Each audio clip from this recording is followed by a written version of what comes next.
I'm Sarah Knight, and welcome to It's Got Pockets, where just like finding the surprise pockets in your favourite trousers, I'm bringing you perfect pockets of joy and realness. Every week, I'm having unfiltered conversations with women who crack the feck on, even when life gets proper lifey. Women with experience, expertise and wisdom.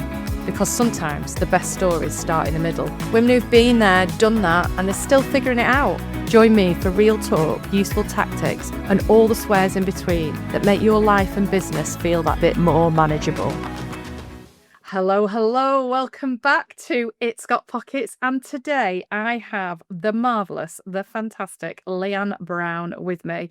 Now, if you do a little Google search on Leanne, there's lots of different descriptors of her on the internet. There's the fact that she was the former Real Housewife of Cheshire.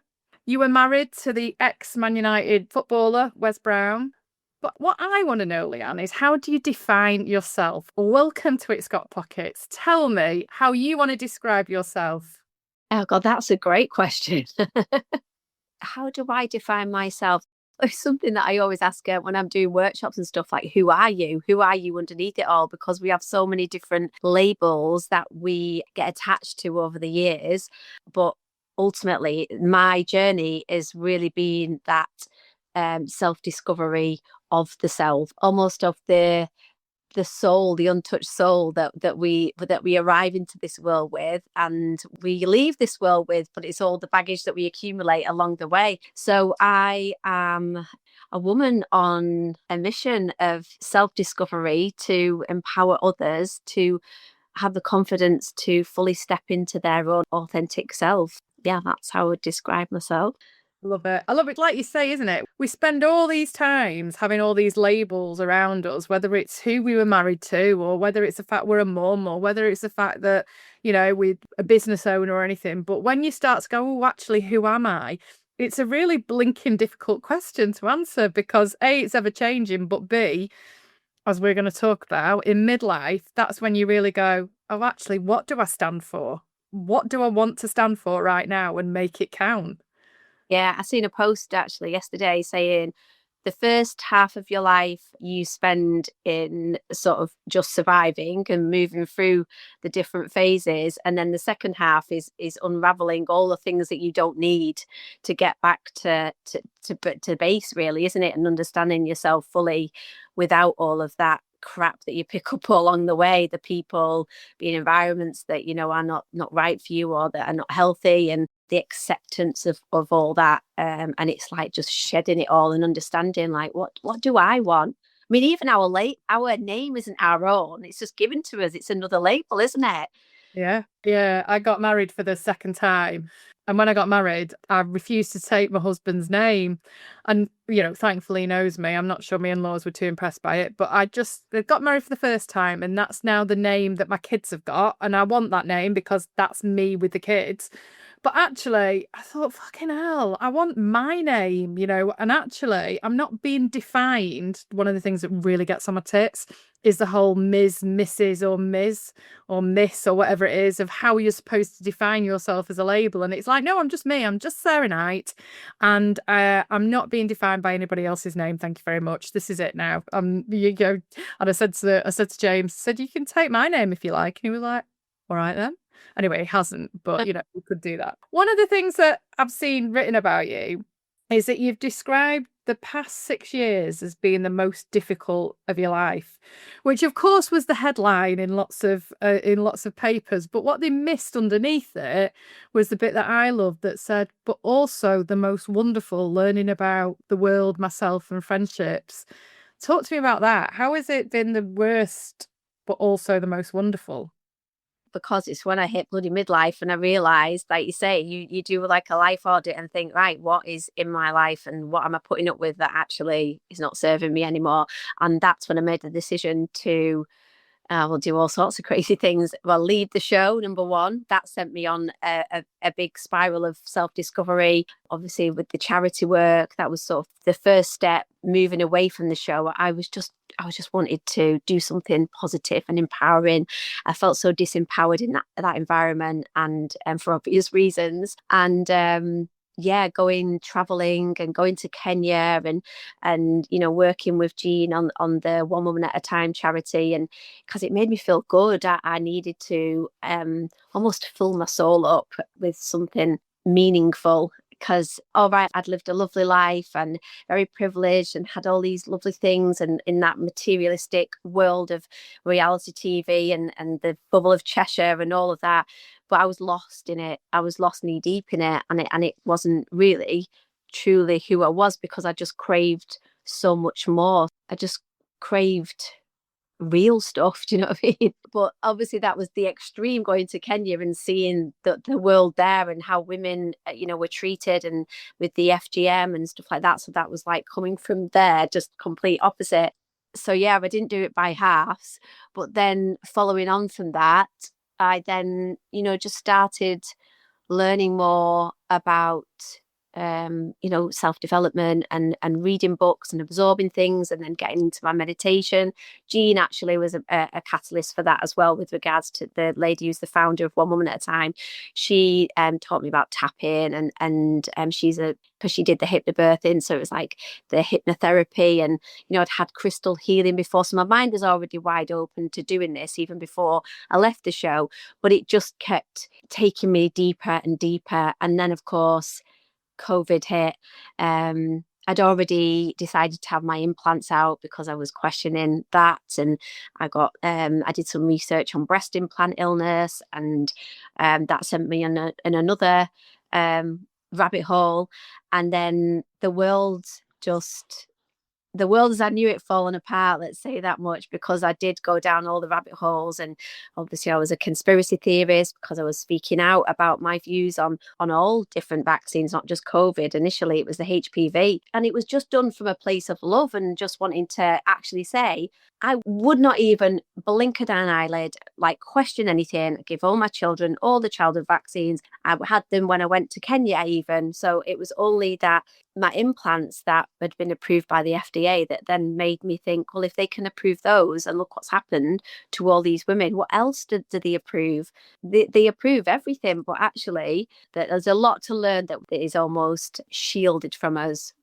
Everything's put in our face that the medical industry, should I say, want us to see, but then there's a whole load of stuff behind it that unless you really look and dive into that, then you'll never be aware of it. You'll never know. So that was a huge turning point for me. I had my account taken down. I talk about this as well, how you sort of in the limelight, you have this big social following, and you're projecting all these the lifestyle and the things through that, but it's not really. I mean, there's people that actually share the truth on there, and I'm very honest and open on there now. But a lot of it is not even the reality of what's going on behind the scenes, is it? But even that whole facade, and you build it up, and then I was getting jobs and influencing and all that stuff that comes with having a big following, that was then taken down from me. That was stripped like overnight. So then I had to start again, like really start again, but build it from the ground upwards. But with people that weren't Housewife fans, that were actually on board with what I was saying and open to listening. And I mean, I still get messages now, people saying about implants, about vaccines, about thank God that I listened to you. I didn't have the vaccine, the COVID vaccine. I don't want to make it about COVID, because I know it's still almost like a dirty word, isn't it? Like some people, still think it was completely legitimate, and, that there was not a big mind control experiment going on, which I believe there to be with regards to being on. What makes you believe that there was a mind control experiment going on? I did a lot of research on mind control and how it had been implemented over the years through the invention of the TV, and all this stuff is it's all there if you dig a little deeper, and if you really think about the TV was the biggest, most watched thing throughout that process, and what was being shown every single day, the death count was going up. It was on the news, and 5 more people have died of COVID. And if you listen to the language, and I'm a massive thing about words and done research on how powerful words are, that's how we manifest everything that we think, say, and feel comes into fruition. And you've got the TV that's projecting fear on like a daily dose of fear. And if you read the small print at the bottom, it always said died with COVID, not of COVID. The majority of the time it said that. So you've got all this fear mixed with the flu, which is the COVID. Coronavirus is the flu. It is a virus that can kill, and it's killed many years before. And there's always a new strain that comes out the next year, because that's what viruses do. They mutate into the next evolution of a virus, I guess. Like it comes back, it might be stronger, and then it will target people that are compromised with their health, and if they don't take care of themselves, who've got any illnesses. But the daily death count mixed with that fear, and then anyone that did get a cough or the flu, it would impact them much more, because mentally they had so much fear running through their bodies energetically. We can make ourselves sick to the point of death. If you've come across Joe Dispenza, he's written a book called You Are the Placebo, and it tells you how powerful the mind is and how we can go from being a completely healthy person to believing that we're sick, and then actually making ourselves sick to the point of being on death's door. He talks about a story actually about a guy that was told he had a spell put on him, a witchcraft spell, and believed that he was poorly and that he had this spell. And he got more and more and more sick, until he was then told by somebody else that the spell had been lifted, or it wasn't real. And then instantly he got better.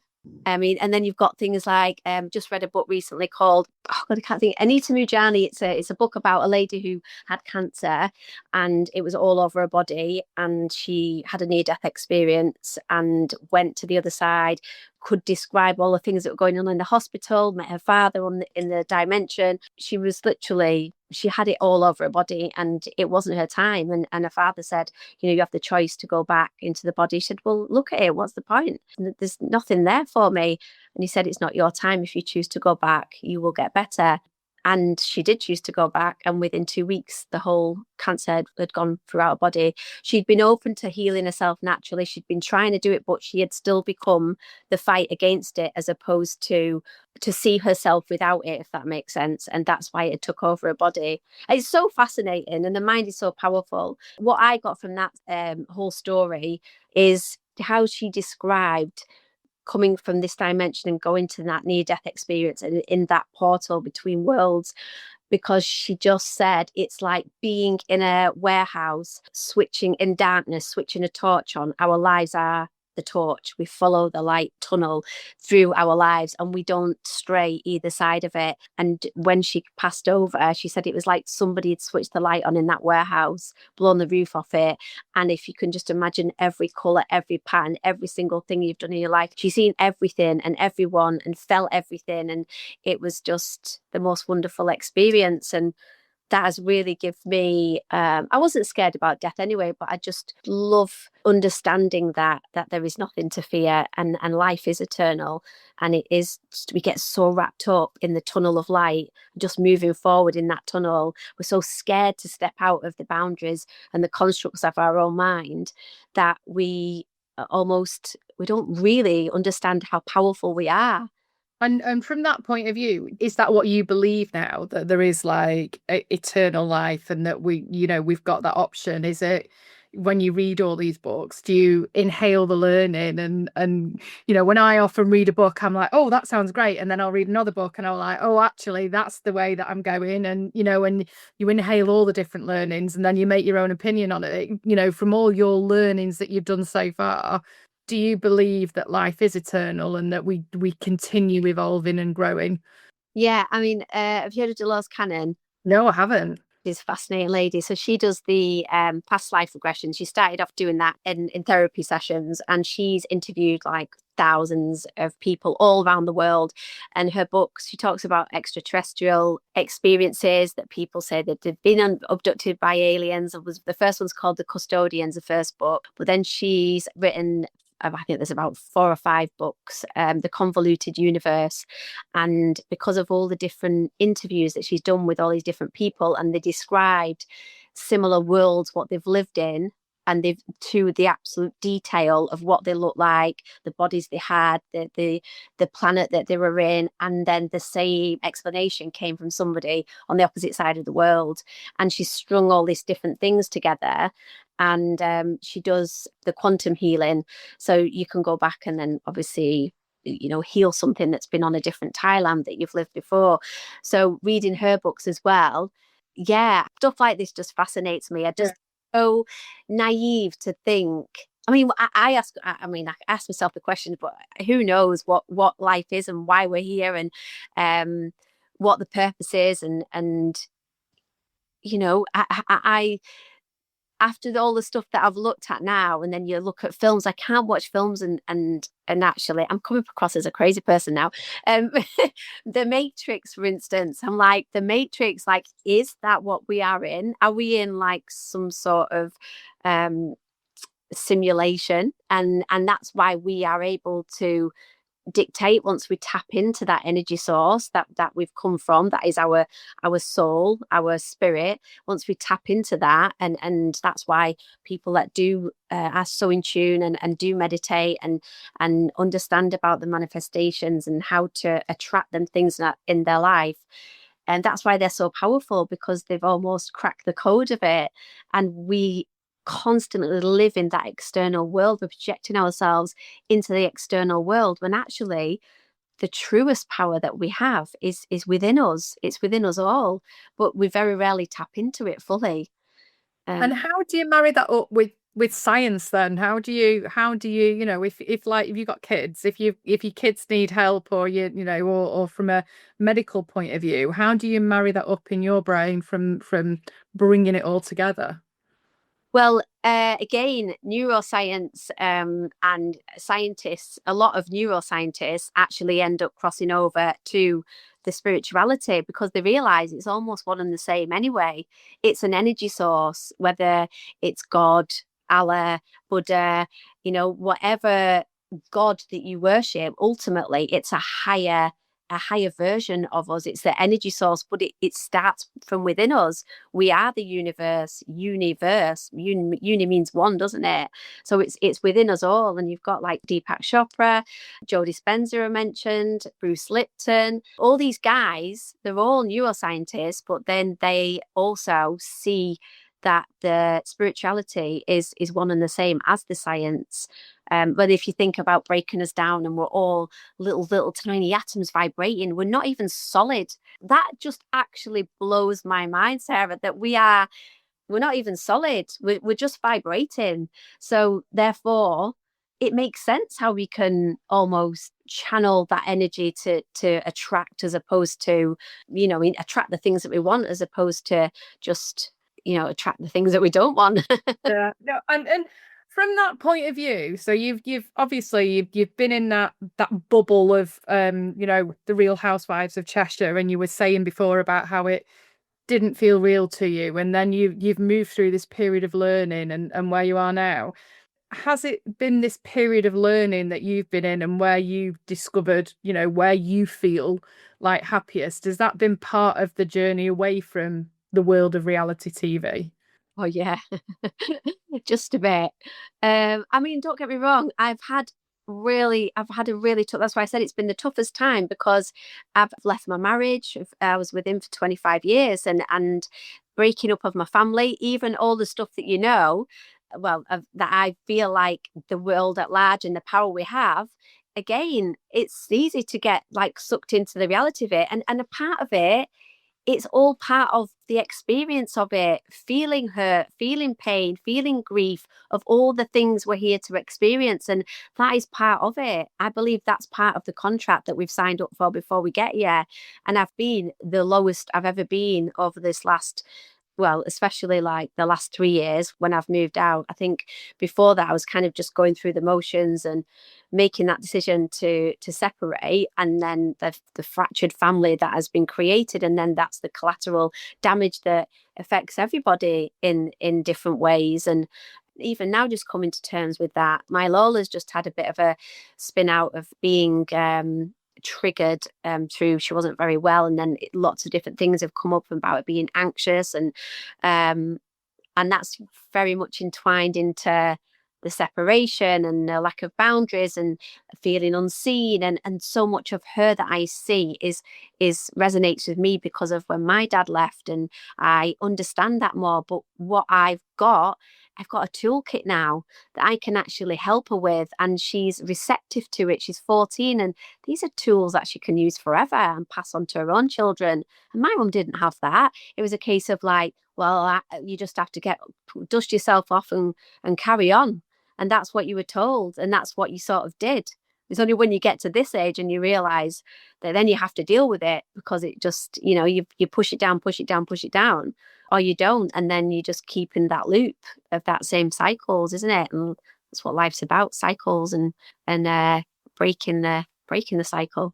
And when you talk about boundaries, what's been your biggest learning about that? I talk about boundaries all the time with the women in my world, and how we put our boundaries in place and what those boundaries look like. And how have you worked on your boundaries then? Yeah, I've had a lot of lessons with boundaries. And I think what I have learned is that it's all stemmed back from my father wound, from my dad leaving, and me almost craving to be protected and looked after and loved and seen and acknowledged.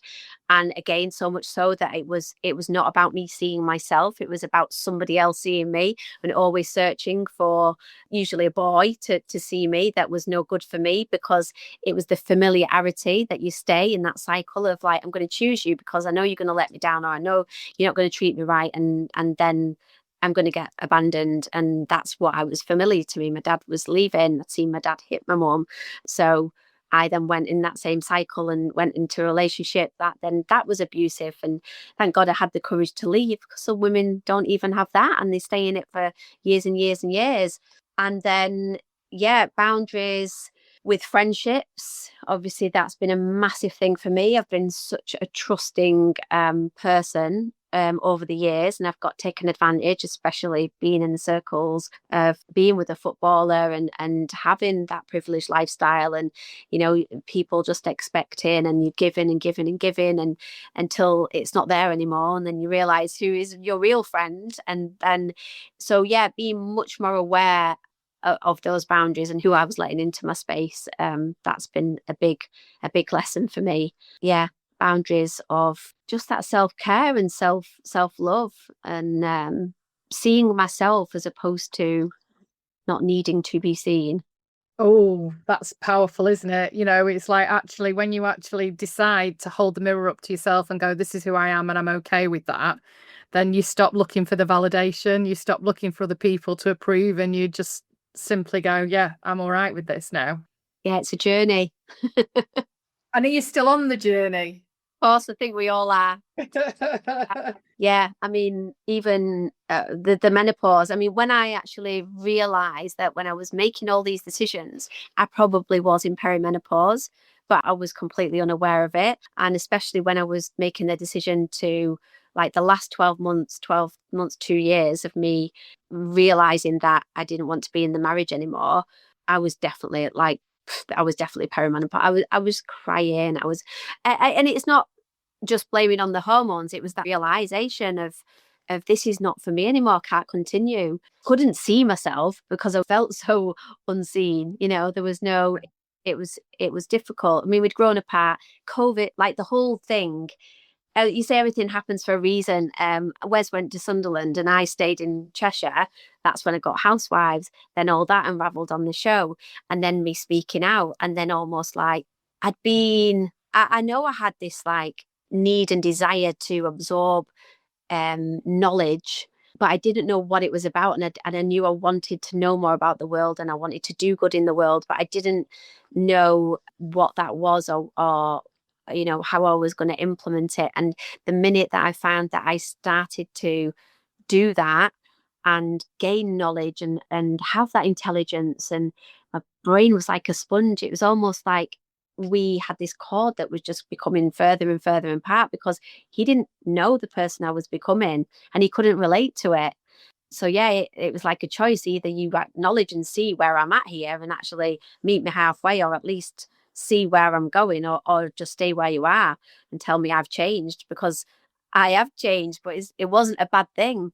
It was a good thing. And I'm really proud that I've been on the journey and I've gone down the path that I have, because for my girls, it'll be, oh my God, so valuable for them. See their mum stepping into, well, obviously they see me at my worst, at my most desperate time, and then to see me on the upside of it now and rising and being happy and building back that relationship with them, and understanding of that, knowing that they don't have to stay in a relationship if they're not happy. And even though it was like a long time, yeah, I always envisioned myself being with my partner forever. And because my dad left when I was 13, I really didn't want that for my girls. And I guess I desperately tried to keep hold of that, but it just it wasn't meant to be. I'll still always have a lot of love for Wes. He's a father of my children, and we've had some lovely times. It's been very toxic at times. No relationship is easy. We were kids when we got together, but yeah, we're unrelatable to each other on where we are now. You can see that a lot in midlife, where you get to the point where, especially as women, you step into who you want to be and how you want to move forward. And then there's not necessarily that ease of everyone coming along with you, whether it's friendships or whether it's people seeing you differently or whether it's your partners. And it's a real step change of discovery, but it must have taken a huge amount of courage to go, actually, I don't want to be in this marriage anymore, because for a lot of us, we're not known for being in marriages like that or on the pedestal or in the, in the public eye. But for you, if you're trying to find the courage to move forward, but then also to say, actually, this isn't working anymore, that must have been even harder. Yeah, it was the toughest decision I've ever made. And obviously, like you say, it's one thing doing it behind closed doors, but then to have everyone like speculating and rumors, and then it being put in the paper, and then obviously with the bankruptcy as well, and then saying that I've left because he's got no money. And it was going on for years. And it wasn't, I think money does not make you happy. It makes things a hell of a lot easier, and it makes you distracted from a lot of things that potentially are not right in your relationship either. And I was distracted from myself, and that was one of the tools that I used, buying things to fill a hole that couldn't be filled. So it was really hard, because I was so, obviously I got offered the show, but before I went on the show, I was doing the Kiss Frogs, the kids' clothing, and I really wanted to do something for me, because there was this thing of obviously the wag culture, and then saying about sponging off your husband and not having a career. And so I so desperately wanted to, well, when I wanted my girls to be inspired by me, and not being only, I mean, I was going to say just a mum. A mum is the most hardest thing in the world. And I make a point of saying that, because for a long time I would be like, oh, I'm just a mum. But a mum is a job, and it is the most valuable and the most difficult job at times as well, but the most rewarding. But ultimately, I did want to have something for me, because I felt like there was a bit of a underlying stigma with regards to the external world. So that was my sort of interpretation of, I want to do something because I want the world to see me as a career woman as well. I want my kids to be inspired by something other than being a mum. And also, I'd never really felt like it was our money. It was because he was the one that went out and earned it. And even though he couldn't have that life without me being at home with the children, but there was always that underlying niggle, if you will. So you were together such a long time, and in that time, you still didn't feel. This is a really interesting topic, because I was talking about money mindset earlier, but in that period of time, you still didn't feel like it was yours as a partnership. It was always his. Yeah, I did. And don't get me wrong, I never wanted for anything. And he was always very generous with his money, too generous, really. Like the stuff that he'd give to everybody, and houses, cars, holidays, like family members. And then, we'd go out and spend like hundreds and hundreds of pounds on buying drinks for everyone and tables and all of that. And yeah, there was always sort of an underlying, it's not your money, it's mine. You know what I mean? And yeah, it was something that I always struggled with. And probably because of the WAG thing, because that's why it all came out. The WAG thing, and me not having anything other than, being at home with the kids. I wanted to do that. I wanted to do more. So that was the first sort of thing. But then, there was the occasional argument where it would be brought up, yeah.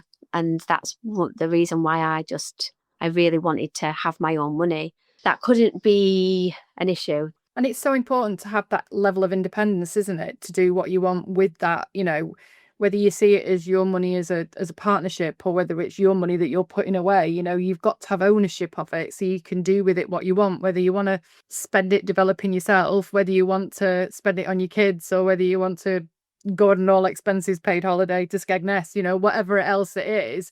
It's that thing of having choice and freedom and control, which is so important to us in life. If we've not got choice and we've not got freedom and we've not got control and we don't feel like we belong, they're the things that then we really struggle with everything else that's going on. Yeah. And that I will say, like, obviously, it's weird. Everything happens, like, say, as it's meant to.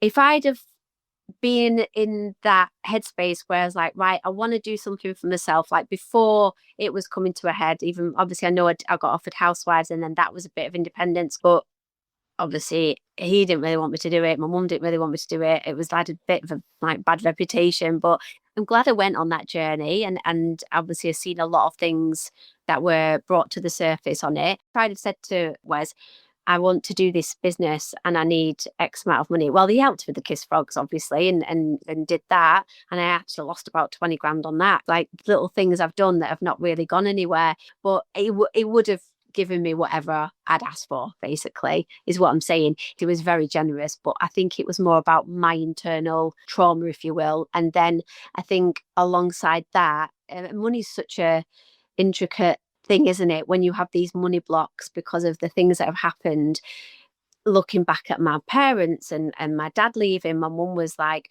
working 3 jobs and she was sticking everything on a credit card and she was still shopping and she was shopping. This is the cycle. She was shopping to fill a hole because she wasn't dealing with what she was going through.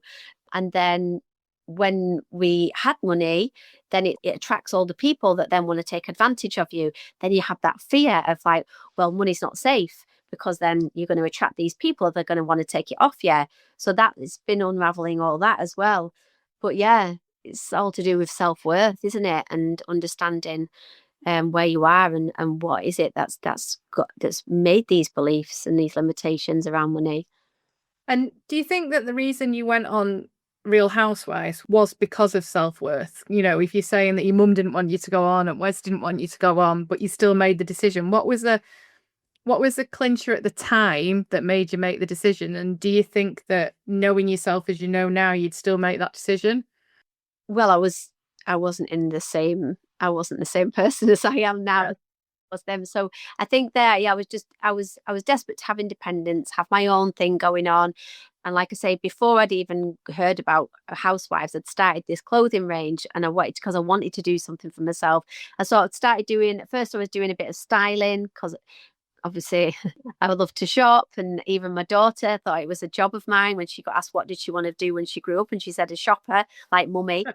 I thought, maybe there's something in that. Maybe I can actually build a career on that. So I started doing a little bit of styling, had some cards made and did a couple of photo shoots and stuff. And that wasn't really hitting the spot. And then because I had kids and clothes that they wanted to wear, especially Hallie she was that transition to like 12, 11, 12, 13, wanted to wear things that were too old for her. So I wanted to build something, like the Tammy girl sort of stuff. And Yeah. that, and then yeah, it wasn't very like well made, and the material wasn't great and basically got ripped off. But ultimately I was just thinking, going on the show, I'm going to be able to promote this business that's going to help build it and get me in the public eye. But yeah, very quickly realized that the show is more focused on the drama and probably showing about 2 minutes of my fashion show. Well, only 30 seconds of the fashion show I did at the kids' clothing anyway. But it's all a learning process, and it's all, like I say, about the iceberg. Nobody sees the bottom of the iceberg under the water, what it's took to get you to this point now, but it's all relevant, and it all had to happen the way it did, because otherwise I wouldn't have been on that journey and had the knowledge and now the wisdom to understand myself and to be where I am and the position that I've got now in to move forward. And the whole reality TV thing always really intrigues me because obviously we live in a world now where people that go on Love Island, for example, know exactly what's going to happen on Love Island. But, even five, however long years ago, there wasn't necessarily exposure to it. So, did you have a very different perception on what you thought it was going to be compared to what it turned out to be? Or the better question is, was it different to what you expected? Because you always sort of think, is it going to be when you walked on set? How did it feel having the cameras in your face? And were you expecting to have more say in it, maybe? Yeah, I was very like, well, it'll be fine because I'll just stay true to who I am, and they're not going to get catch me out if I'm just myself. And it wasn't they're not fully around 24/7. It's just setting up scenes, and it's quite funny actually when we first started and we had to keep doing the going out of the car into the house, and they had to get it from four different angles. I remember doing kids and they had to keep getting out the car and going to open the door, and they're like, right back in the car, and they were like, what? And having to do it like four different times, and it's the repetition of it. And yeah, and then being told to meet somebody somewhere, and then somebody else walks in the door, and it's like da, da, da. So it's all very much there is lots of bits of it that are set up, for the drama and stuff like that. And it's about understanding where you are and what can be emphasized. And that's all fluffy stuff.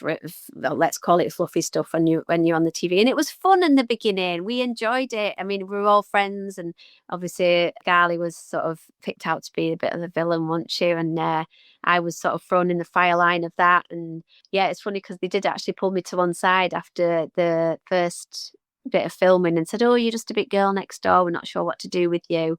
Like they're winding you up and subconsciously programming you to then go and have a big argument. And I did. I went in the toilet and had a massive row with that Magali about bloody free tickets. Yeah, so was it different I guess yeah, it was hard at first. It was hard at first to get used to it. I hated the sound of my own voice. I hated looking at myself on TV, all of that stuff. Then you've got the public's perception of you, and everyone wanting to have an opinion on you, whether it's good or bad. And the majority of the stuff that was I got a lot of love, but then you got the occasional nasty comment, and especially if you're having a bit of a toxic encounter with another housewife that's got lots of fans as well, and you learn very quickly you can't be everyone's cup of tea, no matter how nice you are and how you think you're being yourself. And I mean, certain things are manipulated with regards to little looks and stuff like that, but it just adds to it a bit, doesn't it? But yeah, it was definitely an experience, and I don't regret it. I don't regret it at all. It was showing me a lot of things about, yeah, a friendship that I may not have seen as quickly. So that was the good thing that came out of it. Yeah, I guess that exposure put a great big fat spotlight on it as well, so you couldn't miss it. So you said about right at the beginning we were talking about doing life audits, and it's you sort of done a life audit on yourself. What's the biggest lessons that you would talk about now as a midlife woman that has been part of your life audit that you're taking forward? Knowing, well, self-love is the biggest thing for me. It's like self-love is encompassing everything, because when you have that, you won't put up with things in your life. You won't be in environments that are not healthy, and you put yourself first. It's about putting yourself first, isn't it? And as women, we naturally just put ourselves to the bottom of the list because we're natural nurturers. We naturally want to help and love and care and nurture everybody outside of ourselves. And even have you read the book? Is it called Untamed? Yes, Uh, yes, Glennon Doyle. yeah, and when she talks about in there how she goes into a room and her daughter's in there, and her friend and her son and his friend, and she asks them what they want for tea or something, and the boys just shout what they want. They don't look at each other, they don't, and the girls look at each other and go, well, what do you want? What do you? It's like we can't make a decision without actually, you know, being resonating with somebody else. We second guess ourselves. We'll go and buy an outfit. We want a second opinion instead of men going to a shop and just picks them up and they're just like, yeah. Women have to have like three people say, yeah, it looks nice before you buy it. Do you know what I mean? It's like, Yeah, no, definitely we do. When you look at statistically the habits that women have from societal expectations right the way through to how we live and breathe today, is that, we do second guess ourselves. We do look for approval as opposed to move forward and give ourselves approval, and look for a bit of that permission as well. One of the things that's brilliant about midlife, is the fact that we get to turn around and go, hang on a second, this isn't working for me anymore. I'm going to do something different now. And whatever that different is works for us all as individuals, and we get to choose. Absolutely. I think it's about understanding what it is that you loved before all the families and the kids and when we were just kids, and it's about really connecting with that inner child, like the younger self, isn't it? And I always talk about Wonder Woman because I always wanted to be Wonder Woman. I thought I was Wonder Woman, and I was a gymnast, so I could do all the acrobatics and I had the outfit and everything. And midlife has been like, yeah, you are fucking Wonder Woman, can I swear? Fucking yes. Are inside of me, and life just gets in the way, and then you forget how freaking wonderful you actually are. So yeah, it's about putting yourself first, really, and getting back to the core of you and what it is that you love to do and what your passions are, and not because somebody else wants you to do something or you've done something out of habit, or it's just about, just about you, just seeing you for you, and getting back to the core of your own being and self and soul, and just nurturing that. That's what midlife is. And that's part of when you talk about this being the most wonderful time of your life as well. That's part of it, I guess, the fact that you're embarking on this and you're in control of it now. Yeah. Yeah, well, control for the most part, obviously, without the curveballs that get thrown here, there, and everywhere. But and it's just really trying to stay grounded in the fact of the self, really, and knowing that you have that power within yourself, and embracing what life throws at you, and being able to make them decisions with courage, even if they bring conflict and destruction. But it's just about being able to then rebuild it from a place of love. So what are you doing now to rebuild it?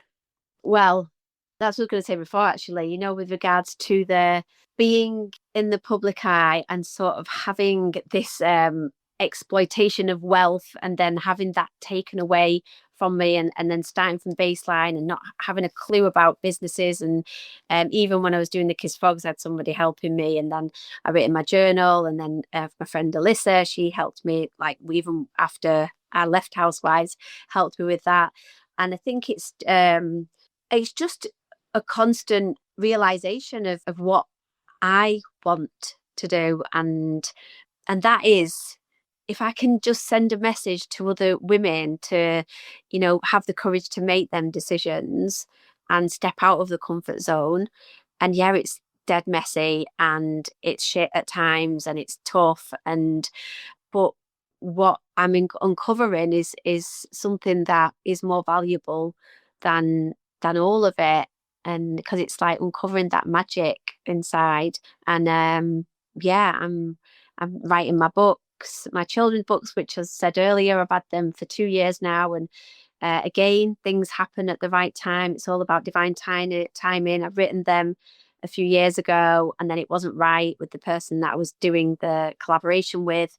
And then I went to do it last year, and then something didn't feel right again. So then I pulled back, and now I really feel like the time is right. I've been on this sort of real tough cycle of survival. I've been in survival, even though I've been doing all these things and learning about myself and the meditation and the self-development and all that stuff, but it stripped me back to the bare bones of myself. And having no money, going from having anything that I really wanted, if I needed something, I could just ask and it would be there. Or if I wanted to go to the shop and buy a nice dress, I could do it, to actually struggling to buy food, and have enough money for my fuel, and not having a lovely fancy car anymore, and all the things that I don't say I took for granted, but yeah, I guess I did take for granted because they were just there. And that has been a really tough process. I've just been selling my stuff. I've been selling everything I own, from my jewelry to my bags to, like, thank God I've had the stuff to sell, because it's kept me in above board each time when I thought, shit, right, sell something else, sell something else. And I got to the point where early this year, I was like, I've got nothing left. And mentally, the menopause like floored me and then just took me down on a really deep spiral. And I think that was my rock bottom. And funnily enough, it was this year. And you think of all the stuff that I'd done. I'd just got a job with the club that I'm working with, a private members club now. And that's like a business networking and being around entrepreneurs and high net worth business leaders. And that's another step in the direction that I want to be in, because I want to be around these people, I want to learn from them. I want to, it's gaining confidence by speaking, using that business, even the business, what should I say, budget business lingo, if you will, or what's the word, like just understanding so many different things and getting the opportunity to do nice things again in luxury environments. So but yeah, I got to the point where it was really I was not in a good place the earlier part of this year. And then, since I was scooped off the kitchen floor by my friend, like literally, since then I've just been moving forward and up again. And that was, they say when you hit the lowest part of yourself, then that's when you begin, everything starts to change, and you begin to really rise. And I feel like that for the last 3 years has been that cycle of, being in that survival mode and then hitting that rock bottom. And now I know exactly where I'm going. I've got focus and I've got a plan, and I'm enjoying where I'm at. I really am. And how have you managed menopause then? Because obviously that's a really big topic for any women of our age. And you talked about hitting rock bottom and menopause being part of that. How do you manage it now? I've started HRT. I'm on Elsera, 3 Elsera a day now, which is like a women's health supplement, which is all natural. And but it just wasn't enough for me, because there's lots of different things it helped with, and still was fine. But it was mentally that I just felt like I had a real dip, and I feel like I need something more. I'd had I think the last 6 months, 8 months, I've always exercised really regularly. I've always boxed. I've always hit the gym, the yoga. And I literally have had nothing. I've had no motivation, no energy. And that's all part of like going into this downward spiral of rock bottom, because we know mental health is definitely helped by exercising and moving. But when your hormones are basically saying to you, no, you've not got nothing, you're not, like, you just, it's almost like well, it can be like a disability in a sense, can it, where it just, I struggled to get out of bed, like I really really struggled. And I just had no interest. I just had no interest of going to the gym. I just couldn't do it. I'd go to a couple of times, and then I won't go for like 4 weeks, and then I'd go again and just do one little jog, and then I just struggled again, and like your body aches. And so yeah, so since I've been on the doing the gel, I was a bit scared of going on the HRT because of all the controversy around it. But I did some other research, and talking about how estrogen is, it's necessary in the body. We have estrogen receptors all over every organ, and especially in our brain. I mean, I know I'm still like forgetting things a little bit. I'm taking my mushrooms and to help with all of that. But it's so important for women to make sure that we have that, we have bone density, and can cause osteoporosis if we haven't got the estrogen level. There's so much in it. It's a bit of a minefield, but I'm happy with doing what I'm doing, and it seems to be working. And I wondered how you felt about things like HRT with regards to how you feel about injections and having your implants removed and things like that. How is it, just the research that you've done that's made you feel different about it, or how have you married that up with how you feel about other stuff scientifically? Well, it's a bioidentical one that I'm on, so I think that's probably the best one to take if you are, you do want to do it as holistic as possible. But yeah, I tried the other things, and it was just, I just knew that I needed something more, and I just thought, this is silly. I just need to give it a go and see if it makes a difference. So yeah, and it's just being mindful, I guess, isn't it? And I think you can be. you can still be very aware of taking care of yourself on so many different ways. But if you haven't got the ability to get out of bloody bed in the morning, then you can't do any of that stuff. So there's a line, isn't there? There's a fine line between doing everything yourself. And I mean, actually, my mum said, "Oh, like I didn't really bother," and I was like, "But you did. You went through it, but you just weren't aware of it." You know, Yeah. point, isn't it? You just the women like before they just it wasn't exposed, it wasn't talked about, but they had this like period in their life where, and now they're through the other end, they almost can't remember it, and it's bizarre. But yeah, it's good that there's awareness on it. It is good that it is talked about, and then you're not isolated and you don't feel like you're going through things on your own, and it's all part of stepping into that queen energy as well, isn't it? And just embracing yourself and being kind to yourself and loving yourself enough. So important, so bloody important. And Leanne, you've been so beautifully honest. Thank you so much. I really appreciate it, and vulnerable as well. And I think that's so important to have those conversations and to chat about it so that everyone can relate and talk about it. The biggest thing we can do is have a conversation about it. One of the things I always ask my guests is what's their 6-word memoir? And this comes from the shortest story ever told from the fabulous Ernest Hemingway. And it's all about whether it might be a memoir, it might be a mantra, it might be an affirmation, it might be something that has described your journey so far and how you're moving forward. What's your 6-word memoir? Mine is fame tested, resilience rose, wonder reclaimed. Oh, I love it. That's fucking amazing. Well, so fame tested, resilience rose. So that's it. Every part of the story is linked to another part of the story to help you be the human that you are today.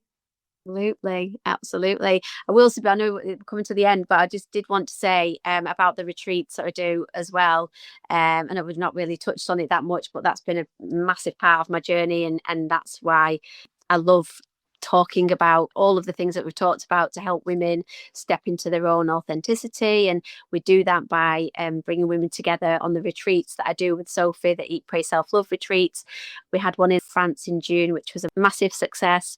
We've actually sold out of the one in April, and we're releasing new dates soon, which will be out before this podcast's out, actually. So if you want information about that, go to the website and be quick, because it might sell out even before you get a chance to. But I'm sure you'll get a place. But yeah. And we'll put all the links in the show notes as well so people can see. And what happens on the retreat? I saw some of the pictures and I was like, oh, that looks fabulous. Well, what happens at the retreat stays at the retreat. No, joking. So typical day, we will. Oh my god, this is the best venue we've done in, and we'll probably keep doing it here because we absolutely loved it. So we'd get up, we'd do a yoga session with me, and then Sophie does all the amazing food. It's all plant-based. The majority of it's plant-based, some cheeses and things like that. Then we'll have a breathwork session. Then we'll do a workshop in the afternoon, sat around the beautiful pool area. We've gone into the town one of the days. We'll do the sound healing. We have Laura come and do the sound healing in the evening as well, which is just beautiful to wind down and relax. But from the whole transition of it, like, we connect with the ladies that are coming on to find out where they're at, what they're coming to the retreat for. And that's all sort of part of the journey that they come on. So the belief coding, being able to help them recode them limitations. We do try and do that in a bit of a group setting, but then usually like the ladies are taken off individually as well to work on whatever they want to individually. So it's very intense, beautiful healing journey, depending on what you want to get out of it or how open you are to just trying all the different things that are there available to you. But yeah, we've seen some beautiful transformations, and the more than anything, it's just women that come together, share. Women are so open, honest, emotional creatures that we are, and it's just beautiful to see the transformation and how everyone connects with each other and then stays friends after, in the beautiful tribes that we've created. And it's a privilege to be able to have done that. And I call it our human scaffolding systems, and actually they're the one of the things in my coaching community, Found Her Fire, is that whole like having the people around you to provide perspective, accountability, be each other's wing women, personal advisory board, but also maybe a kick up class when you need one as well. You know, they're invaluable, and they're the things that women bring to these circles as well that are absolutely stunning. They do. Yeah, absolutely. We just learn so much on the retreat from everybody, as well as giving the knowledge that we've got, and like obviously Sophie's journey through her healing journey from cancer, and that's why she does what she does, and her nutrition wisdom and knowledge that she's got about nutrition, and especially through women, because the majority of women that come on are usually either approaching midlife or going through it or on the other side of it, and it's all relevant to our well-being and how we take care of ourselves. Leanne, thank you so much for being a wonderful guest on It's Got Pockets. I know all the listeners are going to bloody love listening to you. I really appreciate your time and your energy and being so honest. Thank you so much. Thank you so much for having me. My pleasure. And I will see everybody next time on It's Got Pockets. Take care. Goodbye. As we button up another episode of It's Got Pockets, remember that just like that perfect dress with hidden storage, you've got pockets of potential. You can be exactly who you are meant to be with no one getting in your way, not even yourself. Just remember, you're not done yet. That plan B or plan C might be waiting for you. If you've enjoyed this episode and would like to work with me, or simply want to connect, come and find me at sarahknightconsultancy.co.uk, or on LinkedIn, you'll find me as Nighty S. See you next time.